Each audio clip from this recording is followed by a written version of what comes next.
ரோமருக்கு எழுதின நிருபம் 14வது அதிகாரம் 19வது வசனம்.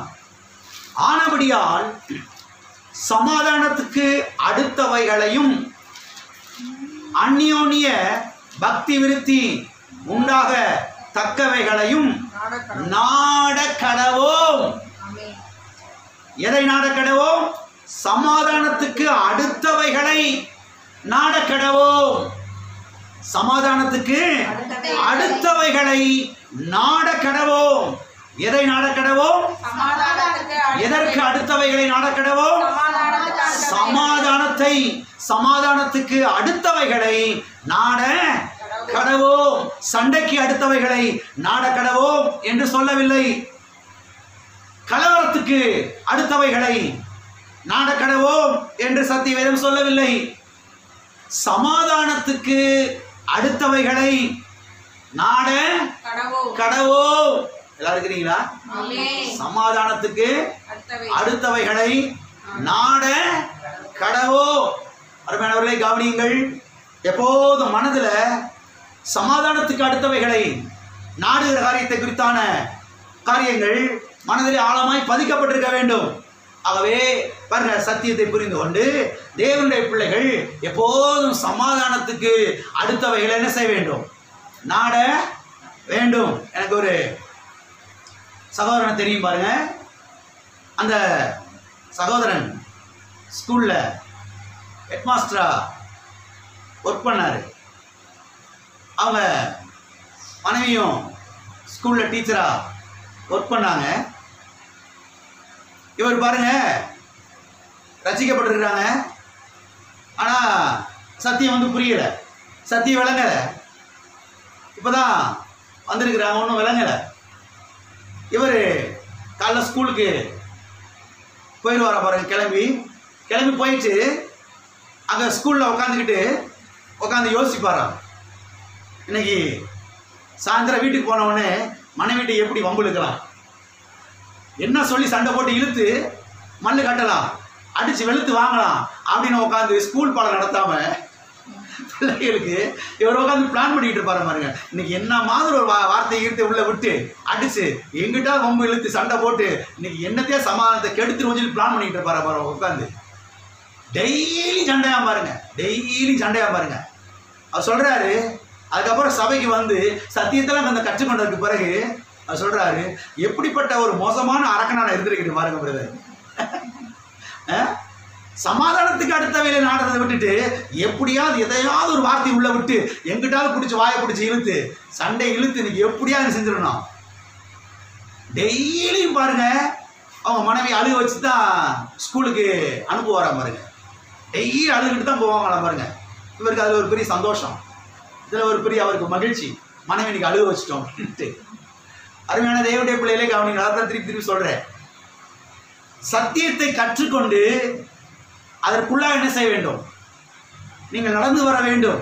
நீங்கள் சத்தியத்தை கேட்கிறவர்களாய் மாத்திரமல்ல, அதன்படி செய்கிறவர்களாயும் இருங்கள். சமாதானத்துக்கு அடுத்தவைகளை நாட கடவோம். கைப்பிடி சொல்லுங்க. சமாதானத்துக்கு அடுத்தவைகளை நாட கடவீர்கள். எதை நாட கடவீர்கள்? சமாதானத்துக்கு அடுத்தவைகளை. ஆமென். சண்டைக்கு அடுத்தவைகளே அல்ல, கலவரத்துக்கு அடுத்தவைகளே அல்ல, மண்ணு கட்டுறதுக்கு அடுத்தவைகளே அல்ல, சமாதானத்துக்கு அடுத்தவைகளை நாட கடவோ. சரி, இப்ப ஒரு கேள்வி, ஏன் சமாதானத்துக்கு அடுத்தவைகளை நாட வேண்டும்? ஏன் சமாதானத்துக்கு அடுத்தவைகளை நாட வேண்டும்? ஏன் சமாதானமாய் இருக்கும்படி விரும்ப வேண்டும்? ஏன் சமாதானமாய் வாழ வேண்டும் என்று ஒரு கேள்வி நமக்குள்ள என்ன செய்கிறது? எழும்புகிறது. அருமையானவர்களை கவனியுங்கள். ஏன் சமாதானமாய் வாழ வேண்டும் என்றால், ஏன் சமாதானத்துக்கு அடுத்தவைகளை நாட வேண்டும் என்றால் 3 காரியங்கள் சொல்லுகிறேன், கவனியுங்கள். ஒன்று, சமாதானமாய் வாழ்ந்தால்தான் இரவு நேரத்தில் நிம்மதியா தூங்க முடியும். எல்லாம் இருக்கிறீங்களா? போயிட்டீங்களா? சமாதானமாய் வாழ்ந்தால்தான் இரவு நேரத்தில், பகல் நேரத்தில் சமாளிச்சிடலாம். என்னத்தையோ வேலையை செஞ்சு அதை செஞ்சு இதை செஞ்சு என்னத்தையோ பண்ணிக்கின்னு யார்கிட்டையும் பேச்சு கொடுத்து, எல்லாம் இருக்கிறீங்களா? அவங்ககிட்ட இவங்ககிட்ட பேச்சு கொடுத்து அதை சமாளிச்சு அப்படியே உருட்டி பிரட்டி சரி பண்ணிடலாம். ஆனால் இரவு நேரத்தில் யாரும் வேலை செய்ய மாட்டாங்க. இருக்க மாட்டாங்க, தனியாக தான் படுத்து தூங்கிட்டு இருக்கணும். எல்லாம் இருக்கிறீங்களா?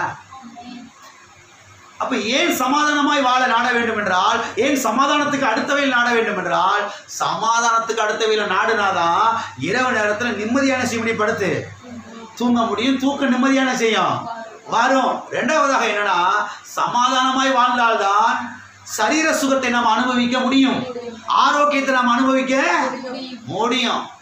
இல்லைன்னா சரீரத்தில் வந்து எது ஒட்டிக்கிறோம் சொல்லுங்க? எது ஒட்டிக்கிறோம்? நீங்க எந்த கட்ட பழக்கமும் செய்ய வேண்டிய அவசியம் இல்லை, எந்த தவறான வாழ்க்கை வாழ வேண்டிய அவசியமே இல்லை. சமாதானத்துக்கு அடுத்தவைகளை நாடலைன்னா ஆட்டோமேட்டிக்கா எது வந்துருது? உள்ள சரீரத்துல வியாதி வந்துருது. ஆகையால் தேவனுடைய பிள்ளைகள் மிகுந்த கவனமாய் இருக்க வேண்டும். மூன்றாவதாக என்ன?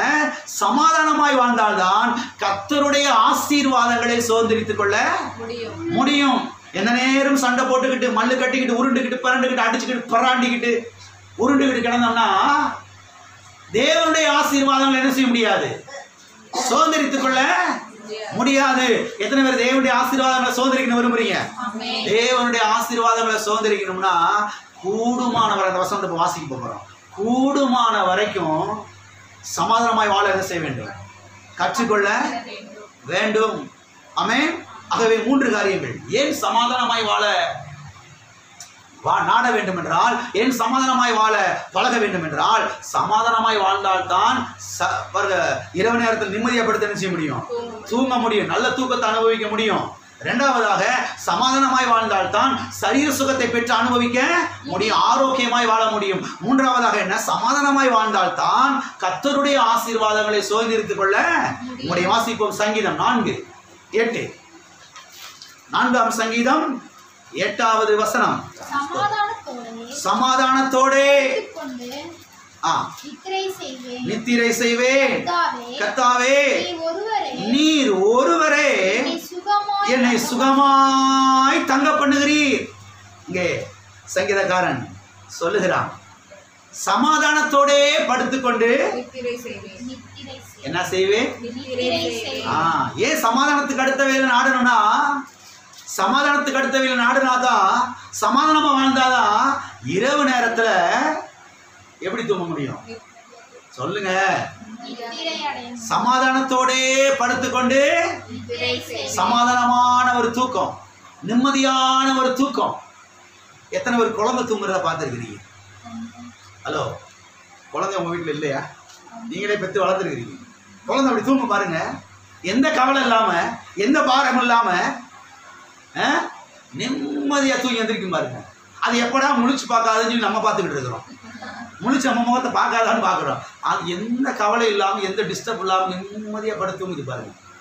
கர்த்தர் பாருங்க, அப்படிப்பட்ட தூக்கத்தை தான் நமக்கு வாக்கு பண்ணியிருக்கிறார். அப்படிப்பட்ட தூக்கத்தை தான் நமக்கு வாக்கு பண்ணியிருக்கிறாரு.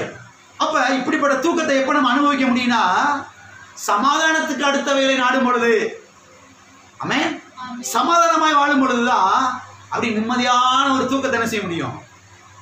தூங்க முடியும். கண்ணை மூடின உடனே சிலருக்கு தூக்கம் வந்துடும். சிலருக்கு 2 மணி நேரம் உருண்டுகிட்டே என்ன செய்வாங்க? கிடந்துக்கிட்டே கிடப்பாங்க. எல்லாம் இருக்கிறீங்களா? சமாதானத்துக்கு அடுத்த வேலை நாடும் பொழுதுதான் நிம்மதியான ஒரு தூக்கத்தை, நல்ல ஒரு இளைப்பாறுதல் என்ன செய்ய முடியும்? அனுபவிக்க முடியும். சண்டை போட்டுக்கிட்டு பிராண்டிக்கிட்டு கிடந்தோம்னா சுகத்தை என்ன செஞ்சிருவோம்? இழந்துருவோம். சங்கீதக்காரன் சொல்லுகிறான், கர்த்தாவே நீர் ஒருவரே என்னை சுகமாய் தங்க பண்ணுகிறீர். நீர் ஒருவரே எப்படி தங்க பண்ணுகிறீர்? எத்தனை பேருக்கு சுகம் வேணும்? ஆஸ்பத்திரிக்கே போகாம சுகம் வேணும்னா